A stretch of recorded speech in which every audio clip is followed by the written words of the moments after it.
Right, well, good afternoon, everybody, and welcome to the Cabinet meeting on the 21st of June 2022. We shall progress through our agenda today, and obviously if you do hear the fire alarms, then obviously use the correct process as ever. So register of attendance and apologies for absence, and I'll hand over to you, please, Graham. Thank you, Leader. So we've received apologies for absence today from Councillor Annie Mason and Councillor Rosemary Trollope-Bellew. All of the Cabinet members are present as expected. Wonderful, thank you very much. Therefore, moving on to agenda item number 2, which is minutes of the previous meeting, which was held on the 31st of May, and they run from pages 3 to 9. So we'll just nip through them page by page. It's just one minor amendment in terms of officer's title on page 3. Anything on page 4, 5, 6, 7, 8, 9. I'm not seeing anything there. Could I have a proposer for those minutes, please? Thank you, Councillor Stokes, and a seconder, Councillor Reid. Thank you very much. And would all those show in favour? Thank you very much, and that's unanimous by those present. Agenda item number 3 is disclosure of interests. Of course, if you do happen to have anything that you wish to disclose at any point of this meeting, then please do not hesitate to do so. Otherwise, your standing disclosures that are on the website are obviously there for public information. Moving on to agenda item number 4, which is the review of the street trading policy. And that report is in the hands of Councillor Wootton, please.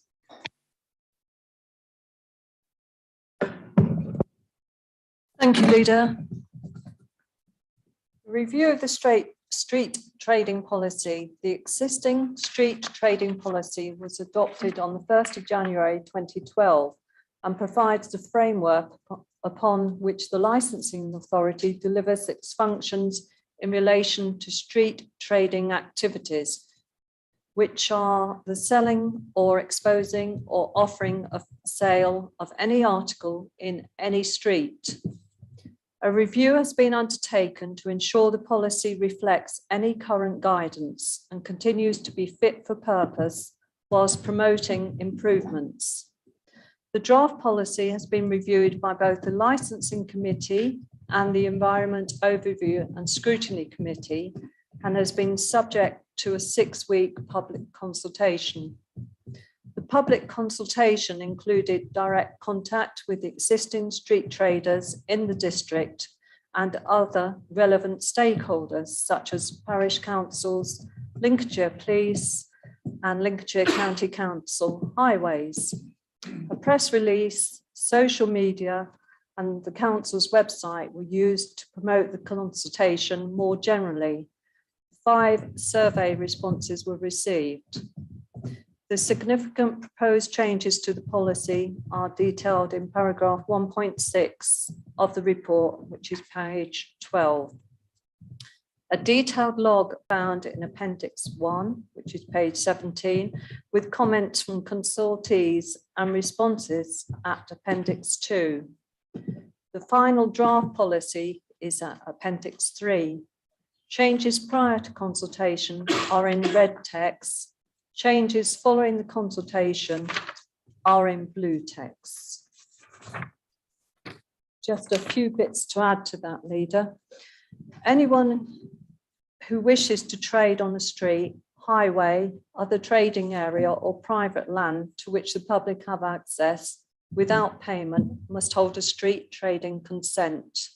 Exceptions apply to the charter markets and for the sale of newspapers and magazines and big issue sellers. The number of current street traders we have within the district is 8. 3 hot and cold food and drink traders with allocated lay-bys, 2 flower sellers in the Stamford pedestrian precinct, 1 fruit and veg seller in Stamford pedestrian precinct, 1 fish bar which stands in a village, and 1 strawberry seller which vends out for 1 month a year in the lay-by. And that's it. Thank you, Leader.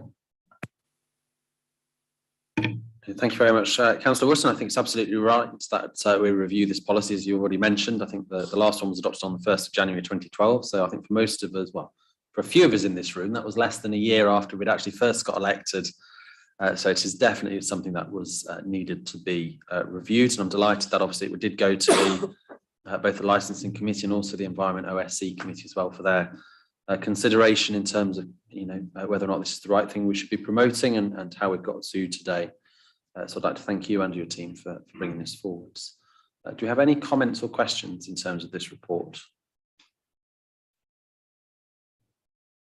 No? Then I'm very happy to second the report of Councillor Wootton, and would all those please indicate those in favour, please? Thank you very much. That is unanimous. Therefore, moving on to agenda item number 5, and that is the street collection and house-to-house collection policy, and that is again in the hands of Councillor Wootton. Thank you. Thank you, Leader. Street collection permits, which allow the collecting of cash or articles from a stationary position in the street, and house-to-house permits, which allow collecting cash or goods for charity by going door to door, are issued in accordance with legislation. However, the Council has not previously adopted a policy to support this. A policy has been developed which provides a framework for officers and members to enable consistent decision-making and provides clarity for applicants on the process. The draft policy has been reviewed by both the Licensing Committee and the Environment Overview and Scrutiny Committee, and has been subject to a 6-week public consultation. Public consultation included direct contact with applicants for street and house-to-house collection permits over the last 12 months and other relevant stakeholders, such as parish councils and Lincolnshire Police. A press release, social media, and the Council's website were used to promote the consultation more generally. 4 survey responses were received. Responses to the comments you can find at Appendix 2, which is on page 79. Just a little piece more information there on this item. Street collections, 10 permits were issued in 2020-21. No fee is payable as not permitted in legislation. Charities collecting direct debits only from people in the street are excluded from the legislation. And on house-to-house collections, 15 permits were issued in 2020 and 2021. And again, no fee is payable as not permitted in legislation.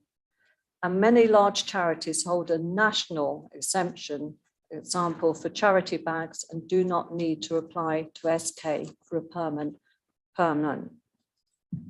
even. Thank you, Leader.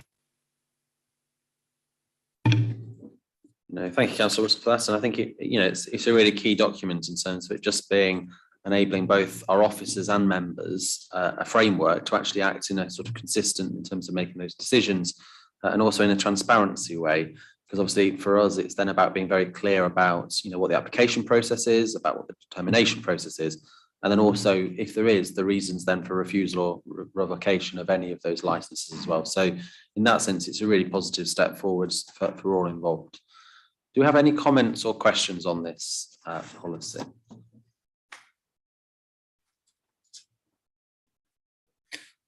No? Then I'm very happy to second this policy moving forwards. And obviously it's already been through 2 of our committees here at the council as well. So all those in support of the document, please do indicate. And this is unanimous. Thank you very much. Therefore, moving on to matters referred to Cabinet by the Council or Overview and Scrutiny Committees. We don't have any here today. And then items for information, we have none of those. So we move on to the final agenda item, which is the Cabinet's forward plan, which is on pages 89 to 96. Do we have any comments on the forward plan or any matters for updates? Councillor Reid. Thank you very much, Leader. We have been working hard on being able to bring to Cabinet the corporate asset management strategy, and I'm pleased to report that it will be timely and be included in the next meeting. No, thank you very much. I think for those watching at home, it is a briefer meeting today than it would usually be. And I know at the next meeting, we've certainly got a significant number of agenda items on that agenda. Councillor Stokes? Yes, there will also be another item from finance in July, which will be an outturn report for 21-22. It's brilliant. Thank you very much. Is there any further comments on the forward plan? No? Then in that case, I'd like to thank everybody for joining, whether virtually or in the chamber. And obviously we'll look forward to seeing you at our next cabinet meeting, which I can assure you will be a much longer meeting than it has been today. So thank you very much and have a good rest of the afternoon.